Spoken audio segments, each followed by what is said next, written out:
কেন নিজে যে আমাকে ফেলে রেখে চলে গেছো এখন কেন? আমিও তো এরকম কান্না করেছি। আর যাবি? ঠিক তো?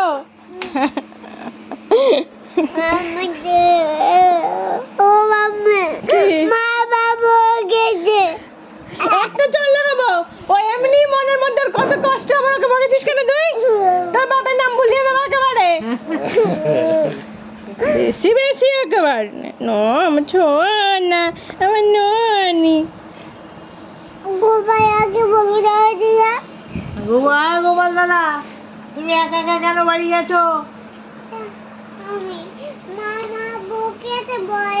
মামা বকেছে। তুই এরকম মুসলিমদের বাচ্চার মতো সেজেছিস। তোকে বলেছি না ঠাম্মি কাজল পড়ালে বলবি মাম্মি বকে আমার কাজল পড়াবে না, বলবি তো? থেকে বলে দিবি। আবার কেঁদেছে আরোই বেশি ঘেটে গেছে। আচ্ছা কাজল তুলে দাও। আবার ব্যাগ কিনেছে দেখো, ওই দেখো। কি দিয়ে ভাত খেলে গো? কি দিয়ে ভাত খেয়েছিস? ভাই দেখে